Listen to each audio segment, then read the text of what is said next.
Greetings to all. Now we are going to understand about recording of transaction journal entries part 1. Under this we are going to understand about journal entries and what journal entries is all about. So what is a journal entries? The book in which transaction is recorded for the first time from sources of documents are called original entry, and this is a basic book of original entry in which transactions are originally recorded in a chronological order. What do you understand by chronological order? Means in particular sequence, means the day when the activity is taken place. From that day onwards, the recording of transaction will be taken place. What is journal? Journal is a book of original entry in which transactions are recorded in a chronological order.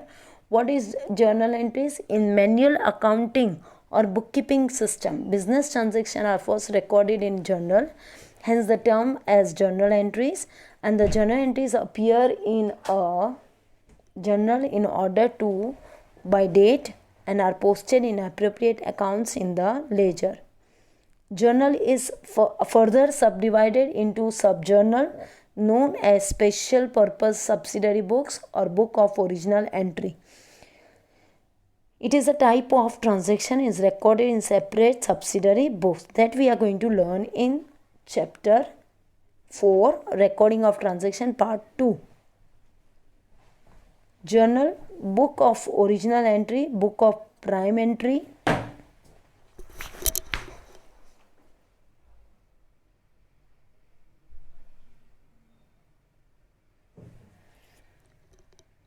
and chronological order. The format of journal is as under: date, particulars, ledger folio, debit rupees, credit rupees. Date, particulars, ledger folio, debit rupees, credit rupees. Now date is mentioned in the transaction, whatever is there. Particulars means recording of dual aspect in which the name of account is affected. Debit will be written as DR and credit will be written as 2. Narration, a brief description of transaction is written with the entry. Ledger folio is a number of ledger page in which it is written debit and credit aspect of transaction. Amount of debit will be mentioned and amount of credit will be mentioned. Now what is debit and what is credit, that we are going to understand. Debit and credit are the word have come from Italy when the original accountancy have been brought, that is a debita and the credita.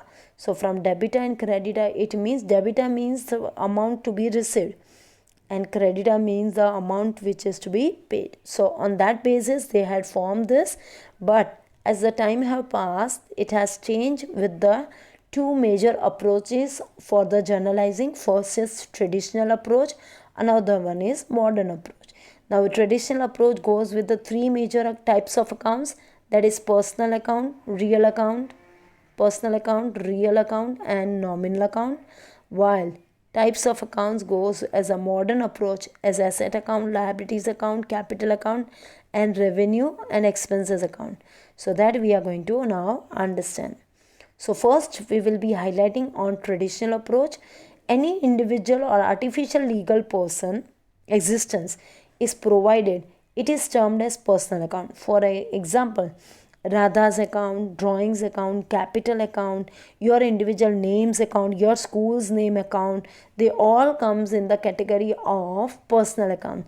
So they are coming in this particular category as a human or as a individual or in a living person, right? So they will be debit the receiver, credit the giver. So this is a golden rule for them: debit the receiver, credit the giver, debit the receiver, credit the giver. While real accounts goes with any of the non-living thing having a realizable value which always facilitates the business operation, and they are termed as real account. For example, realizable value like furniture account, machinery account, trademarks accounts, they all comes in this traditional approach real account. That is debit what comes in, credit what goes out. Debit what comes in, credit what goes out. So this way they are analyzed with this particular real account. And finally, we have nominal account. When any of the day-to-day expenses are incurred in the business or day-to-day basis, they all comes in the category of nominal account. For example, salary account, rent account, interest received account. So debit the expenses and losses, credit the incomes and gains.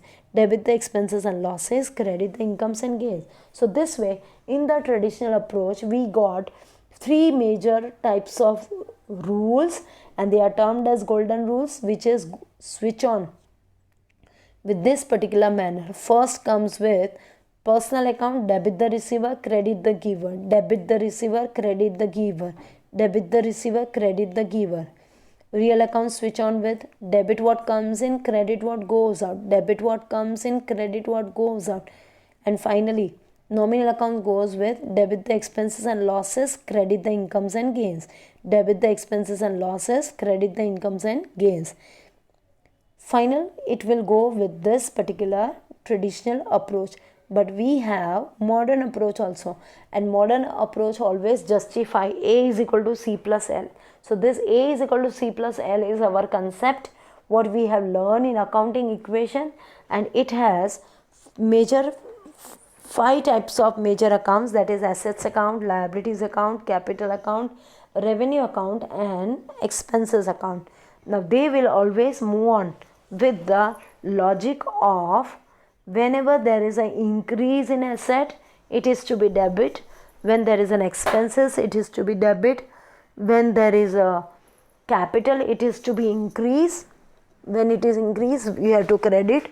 And liabilities also increase, then we have to credit.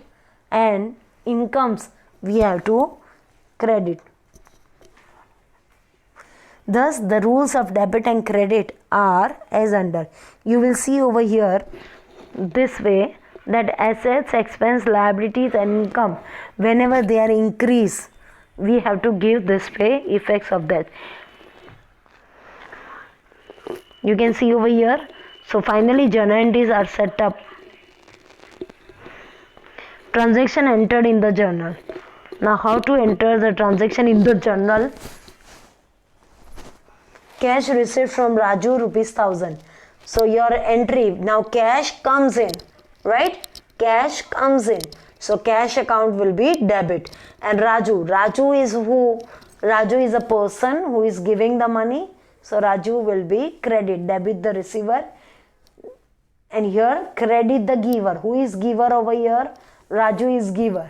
So Raju will be credited. So cash comes in, so debit, and Raju gives a giver. At the same time, there is another type of entry, that is compound journal entries. Here 2 or more transactions of a similar nature when affected, then they are termed as compound journal entries. For example, salary paid ₹2000, rent paid ₹1000 on 1st January 2015. So here salary and rent both are expenses. When salary and rent both are expenses, so that accounts are affecting the salary account debit, rent account debit to cash account. Salary account debit, rent account debit to cash account. Because 2 entries are affected at a time, so they are termed as compound entries. Thank you.